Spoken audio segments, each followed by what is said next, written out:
सहनाववतु सहनौ भुनक्तु सह वीर्यं करवावहै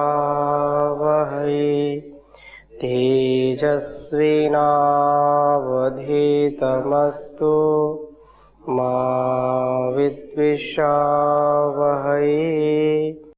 ओम शांति शांति शांति। वैदिक जीवन पद्धति में हम चर्चा कर रहे हैं तप की, और बहुत ही अच्छा स्वाध्याय चल रहा है। तप का कितना महत्व वेद, उपनिषद और अनेक गीता आदि जो भी धार्मिक ग्रंथ हैं, आध्यात्मिक ग्रंथ हैं, उनमें तपस्या की इतनी बड़ी महिमा गाई है। निसंदेह इसका यदि व्यक्ति अपने जीवन में आधान करता है, अपने जीवन को तपोमय बनाता है, तो उस जीवन से हजारों लाखों करोड़ों लोगों का कल्याण होता है, उसका स्वयं का कल्याण होता है। इसलिए सबके जीवन में तपस्या अवश्य होनी चाहिए। बिना तपस्या के व्यक्ति चाहे घर में हो या किसी नौकरी में अपने को समाहित करके सेवा करता है, विद्यालय हो या अन्य कोई भी स्थान हो, हमको अपने शारीरिक और मानसिक तप के द्वारा वह सफलता मिल जाती है जिसकी कामना सभी करते हैं। जीवन में कोई भी व्यक्ति दुखी नहीं रहना चाहता है। छोटे बच्चे से लेकर के वृद्ध को भी यदि हम पूछें तो सभी की कामना होती है कि उसका जीवन सुखमय हो। अगर विशेष सुख नहीं मिलता है तो कम से कम दुख तो ना मिले। दुख की अत्यंत निवृत्ति का उपदेश किया है ऋषियों ने। और दुख की अत्यंत निवृत्ति कब होती है? जब हम त्याग, तप, जप से अपने जीवन को संभालते हैं, तप से अपने जीवन को उन्नत बनाते हैं। इसलिए तप की बड़ी महिमा गाई है। आगे हम और चर्चा कर रहे हैं। पिछली कक्षा में से आपका किसी का कोई प्रश्न? स्वामी जी, जैसा कि अभी विद्यार्थी काल में किस तरह के तप जो विद्यार्थी को करने चाहिए जिससे उसका जीवन जो है विद्यार्थी काल में अच्छा निर्माण हो सके, तो उन पर थोड़ा सा प्रकाश डालें तो अच्छा है। विद्यार्थी जीवन का तप ब्रह्मचर्य युक्त अपनी चेष्टाओं को करना, आत्मसमर्पण गुरु के प्रति, विद्या के प्रति, उस परम पिता परमेश्वर के प्रति। क्योंकि जब तक हमारे जीवन में गुरु का जो प्रिय आचरण है, जो हमारा प्राध्यापक है, जो अध्यापक है, उसके प्रति जब तक हमारा समर्पण नहीं होगा, तब तक उससे हमको सद्ज्ञान, सद्विद्या नहीं मिल सकती है।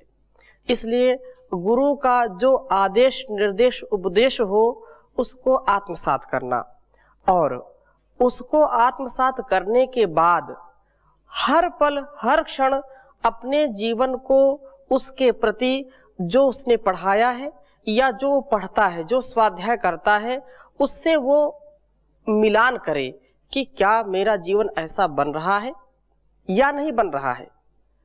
अब इसमें अनेक, क्योंकि यह आधुनिक काल है, आधुनिक युग में अनेक प्रकार की विद्याएं होती हैं, अनेक प्रकार से लोग अपने जीवन को अलंकृत करते हैं। उनमें कई ऐसे, अब चूंकि यह एक वेतनभोगी यदि अध्यापक है, टीचर है, तो वह कई प्रकार से उपदेश करता है, नहीं करता है, स्वयं वैसा उसका आचरण नहीं होता, ये दुखद है।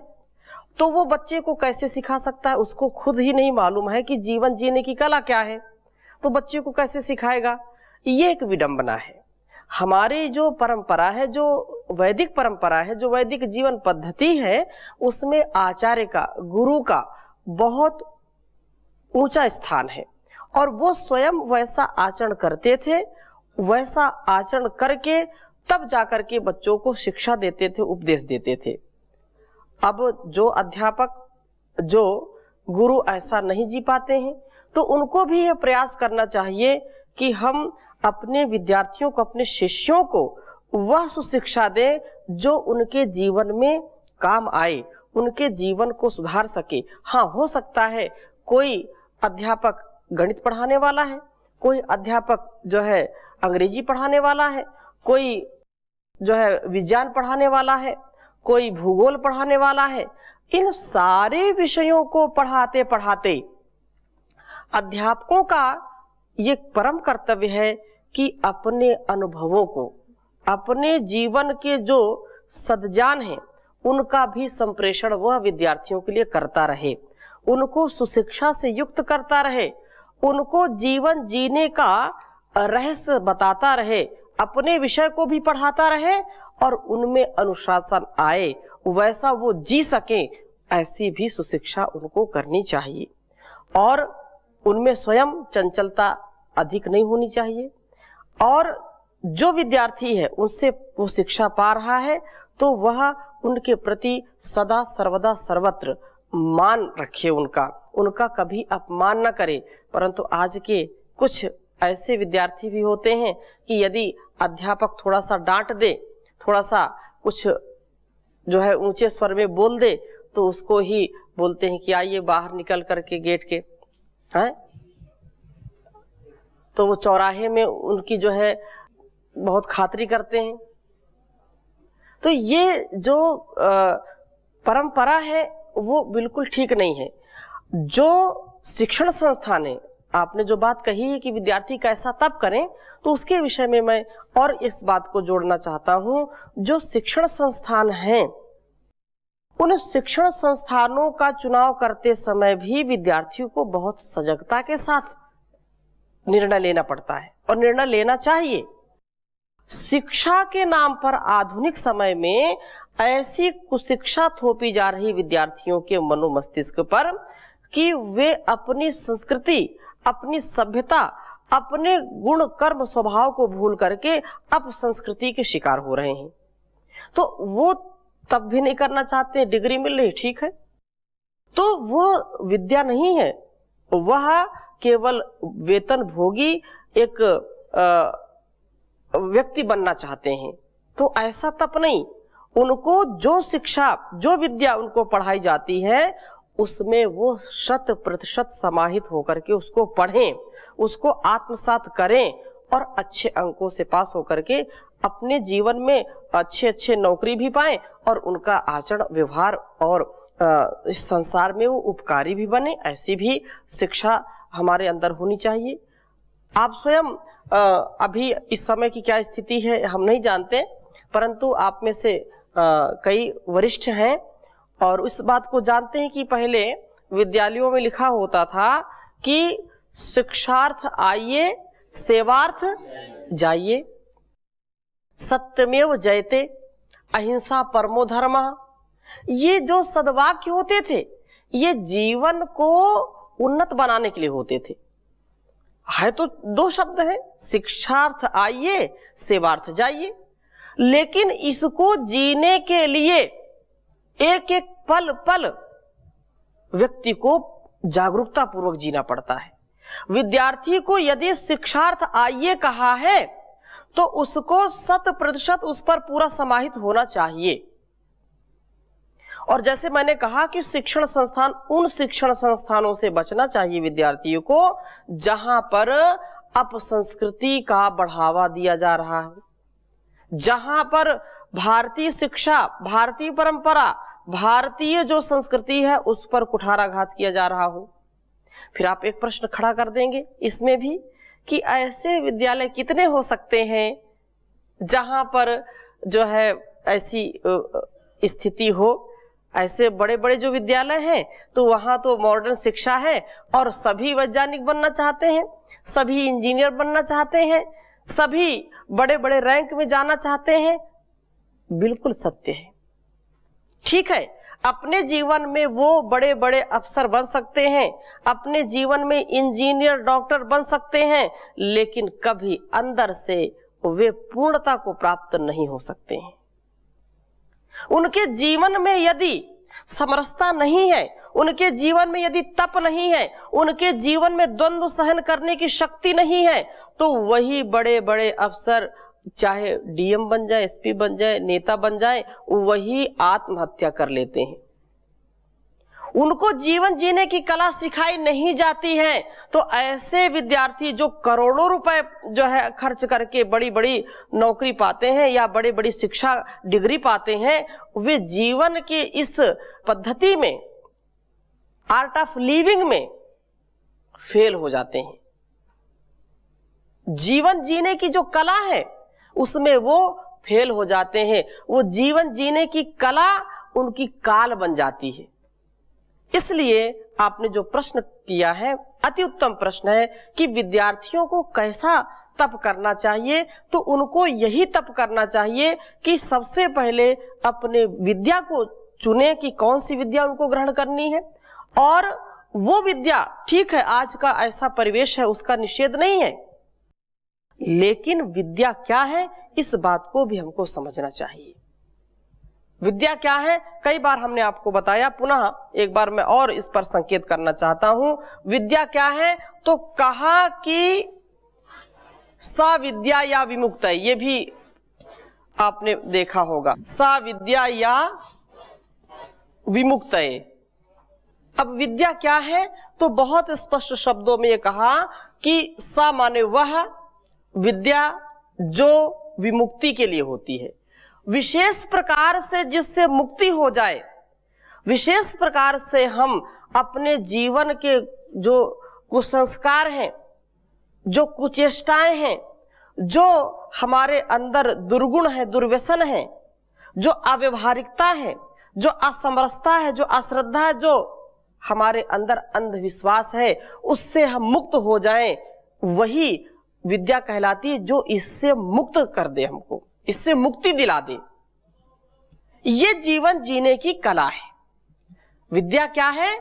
सा विद्या या विमुक्त है। और इस विद्या के अर्जन में विद्यार्थी को सदा पुरुषार्थ करना चाहिए। ये उसका तप है, उसको ग्रहण करना चाहिए, उसका तप है, क्योंकि बिना विद्या के जीवन में हम कुछ नहीं बन सकते। विद्यार्थी काल में इतना तप करना चाहिए, इतना पुरुषार्थ करना चाहिए कि जिस विद्या को वो ग्रहण कर रहा है उसमें वो उच्च स्थान को प्राप्त हो सके, और उस विद्या को वो प्राप्त करके वो सब कुछ पा सकता है, क्योंकि विद्या धनम सर्वधनम प्रधानम, विद्या विहीनः पशुभिः समानः। तो इसलिए इसका बहुत बड़ा महत्व है। विद्यार्थियों को पूरी जागरूकता के साथ इसका ग्रहण करना चाहिए। इसी को यदि कोई नौकरी ही करना चाहता है तो यही बात उल्टी कर दी जाए, सा विद्या या नियुक्त है। विद्या क्या है? जिससे लोग नियुक्ति पा जाए, नियुक्ति के लिए युक्त हो जाए, वो बड़ी बड़ी नौकरी पा जाए, ऐशो आराम उनको मिल जाए। ये जीवन जीने की कला सिखा नहीं सकता, ये और हमको बंधन में डालने वाला है। इसलिए बहुत उत्तम बात है। विद्या नाम नरस्य रूपमधिकं प्रच्छन्न गुप्तं धनम, विद्या भोग करी यशः सुख करी, विद्या गुरुणाम गुरु, विद्या बंधु जनो विदेश गमने, विद्या परा देवता, विद्या राजसु पूज्यते न तु धनम, विद्या विहीनः पशु। तो विद्या भोग करी है, विद्या सुख करी है, विद्या गुरुओं का भी गुरु है। विद्या ही हमारे कल्याण का सबसे बड़ा साधन है। इसलिए विद्यार्थी जीवन में सबसे ज्यादा पुरुषार्थ करना चाहिए।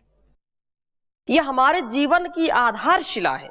विद्यार्थी जीवन हमारे जो जीवन की इमारत है, जीवन का जो वैभव है, वो विद्या के ऊपर आधारित होता है।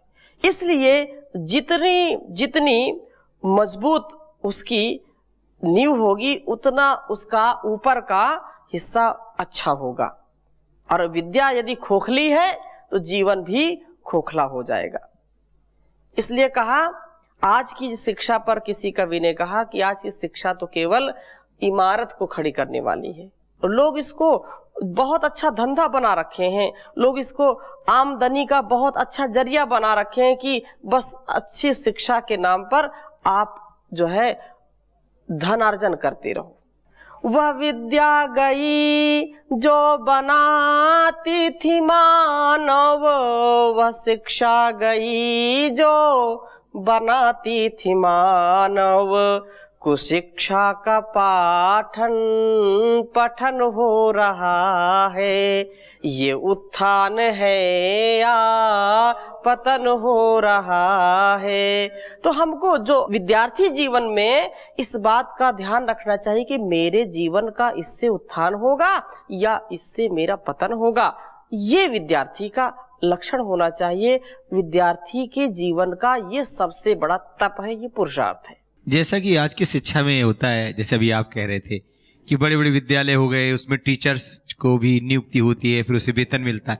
कहीं यह भी तो उसका एक कारण नहीं है अश्रद्धा का, जो आज विद्यार्थियों में अश्रद्धा हो रही है टीचर्स के प्रति, या टीचर्स में विद्यार्थी के प्रति जो भावनाएं हैं आज आघात हो रही हैं, उसके पीछे कहीं ऐसा भी लगता है क्योंकि अपनी जो वैदिक परंपरा थी उसमें कहीं भी टीचर या जो गुरु शिष्य परंपरा थी उसमें कोई वेतन नहीं लेता था जी, बल्कि आचरण से और उस तरह से अपने पूरे जीवन को सिखाता था अपने शिष्य को। तो ये भी कहीं एक बहुत बड़ा कारण मुझे लगता है, ऐसा है क्या?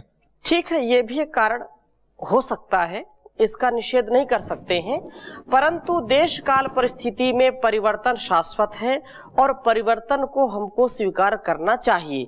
प्रत्येक परिवर्तन में हम अपना संवर्धन देखें, उस संवर्धन को हम भूले नहीं, उस परिवर्तन का हम स्वागत करें, लेकिन अपने नैतिक मूल्यों को भूले नहीं।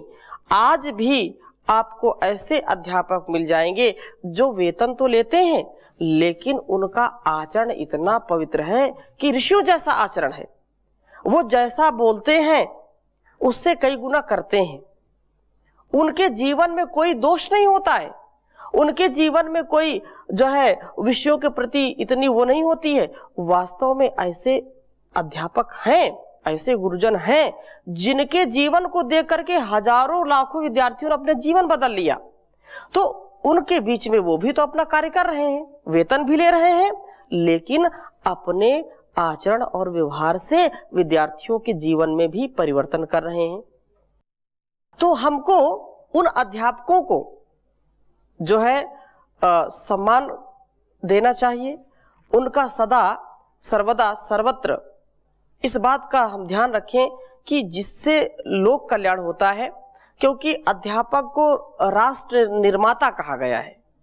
क्योंकि विद्यार्थी यदि अच्छे होंगे तो राष्ट्र का निर्माण होगा, और यदि विद्यार्थी को अच्छा शिक्षक नहीं मिला तो वो कभी भी राष्ट्र निर्माता नहीं हो सकता। इसलिए हम विशेष इस बात का ध्यान रखें कि अध्यापकों का जो कर्तव्य है वो तो रहेगा ही रहेगा, विद्यार्थियों का भी विशेष कर्तव्य होना चाहिए। तो आगे इसी चर्चा को और हम बढ़ाते हैं। अथर्ववेद में बहुत ही उत्तम बात आई है। अथर्ववेद तप की चर्चा करते हुए भगवान इसमें उपदेश कर रहे हैं।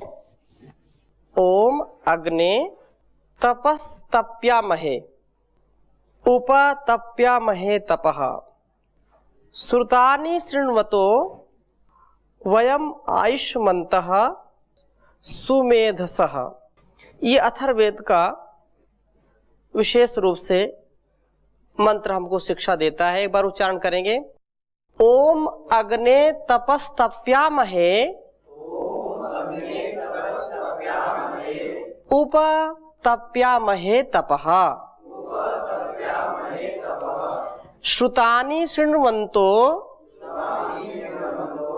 वयम् आयुष्मन्तः सुमेधसः। बहुत उत्तम बात कही कि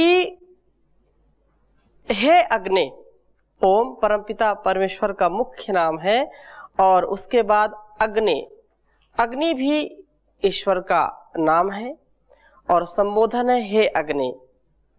हे अग्नि सु, क्योंकि यहाँ पर अग्नि को आप बोलते हैं प्रार्थना में रोज अग्नि नया सुपथाराय बोलते हैं ना, कि हे अग्नि हमको सुपथ से ले चलो, हमको जो मार्ग अच्छा है, जो मार्ग कल्याणकारी है, जो मार्ग हमको अपने लक्ष्य तक पहुंचाने वाला है, लक्ष्य से भटकाने वाला नहीं है, उस मार्ग से ले चलो। तो इसलिए कहा यहाँ कि हे सुपथ प्रदर्शक, है सुपथ दर्शक, आप अच्छे मार्ग को दिखाने वाले, क्योंकि अग्नि ना हो तो मार्ग दिखाई नहीं पड़ सकता। अर्थात ज्ञान का मार्ग जब हम अपनाते हैं तो ज्ञान के बिना तो सब कुछ अंधेरा ही अंधेरा है।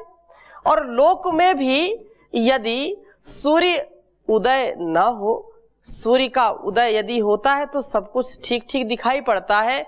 सूर्य उदय जब नहीं होता है तो अंधेरा रहता है। तो सूर्य अग्नि का बहुत बड़ा एक भंडार है। तो सूर्य के उदित होने से चारों ओर हमको स्पष्टता से कहां पर क्या है वो दिखाई पड़ता है, रास्ता हमको उससे दिखता है। और रात्रि में हम दीप से या टॉर्च या बल्ब आदि का, दीपक या अब तो शायद नहीं चलती, पहले जो है लालटेन चलती थी, तो उससे जो है रास्ता देखते हैं। तो वह परमपिता परमेश्वर जो सबका प्रकाशक है, सबके अंदर की जो अग्नि है, चाहे सूर्य में हो, चांद में हो, चंद्रमा में, या हमारे अंदर हो, या प्रत्येक वस्तु में जो अग्नि है वो कहाँ से मिलती है, कहाँ से प्राप्त होती है? वो परमात्मा से। और परमात्मा हमको सद्ज्ञान से उस अध्यात्म मार्ग की ओर प्रेरित करता है, उस अध्यात्म मार्ग का रास्ता हमको बताता है जहां हमको धर्म, अर्थ, काम और मोक्ष की सफलता की प्राप्ति होती है। तो ये बात कही कि सुपथ दर्शक हे परमेश्वर, हम तपते हैं, अर्थात हम तपस्या करते हैं, हम अपने आप को तपमय बनाते हैं, तपस्वी बनाते हैं और वेद शास्त्रों का श्रवण करते हैं। श्रुतानि शृण्वन्तो, जो श्रुति है, श्रुति परंपरा है, वेद अनुकूल जो आचरण है उसको हम निर्वहन करते हैं, उसका हम पालन करते हैं, वैसा जीने का प्रयास करते हैं।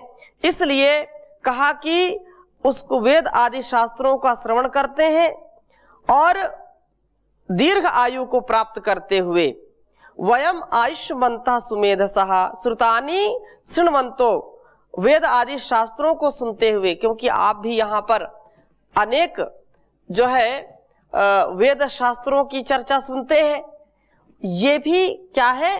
तप है। आप ये तप कर रहे हैं और वैदिक जीवन पद्धति के दर्शक भी रोज बैठते हैं, रोज देखते हैं, तो ये भी उनका क्या है? तप है। और वो तप किस लिए है? क्योंकि वह परम पिता परमेश्वर अपने उपदेश से हमको सुपथ की ओर ले जा रहा है, हमको कल्याण के मार्ग से ले जा रहा है। इसलिए ये प्रार्थना कही कि हम इसको तप रहे हैं, तपस्या कर रहे हैं, वेद आदि शास्त्रों की बात को सुनते हुए, दीर्घ आयुष को प्राप्त करते हुए तथा उत्तम मेधावी बनते हुए, वयम आयुष्मन्तः सुमेधसा, सुमेधसा मेधावी बनते हुए हम पुनरपि निरंतर तपते हैं। अर्थात हम तपस्या से कभी भी विमुख नहीं होते हैं, तपस्या को अपने जीवन का एक महत्वपूर्ण अंग मान करके सदा सर्वदा सर्वत्र तपस्वी हम बन रहे हैं, ये आपकी आज्ञा का हम पालन कर रहे हैं, इसलिए हम हमारे जीवन में उन्नति को प्राप्त हो, हम हमारे जीवन में सदगति को प्राप्त हो, कभी दुर्गति को प्राप्त न हो, कभी कुमति को न प्राप्त हो। सुमेधसः, अच्छी मेधा से, प्रज्ञापूर्वक रोज प्रार्थना आप करते हैं, या मेधाम देवगणा पितरश्च पास्ते, और धीमहि धियो यो नः प्रचोदयात्, ये हम उत्तम बुद्धि की कामना करते हैं, क्योंकि यदि बुद्धि अच्छी है तो सारा जो है हमारा कर्म शुद्ध होगा। बुद्ध हुए जो है, जो शुद्ध हुआ वो बुद्ध हुआ। ऐसी मनोभावना से हम सतत तपते रहें, तो हम इस तपस्या को ऐसे ही अपने जीवन में धारण करें। और अभी यहीं पर इसका विराम देते हैं। इस कक्षा का अगली कक्षा में तप की और हम चर्चा करेंगे, और इसका गहनता से विचार पूर्वक अपने जीवन में क्या हमारे लिए तप से मिलता है, क्या इससे सफलता प्राप्त होती है, इसकी चर्चा और करेंगे। ओम शांति शांति शांति।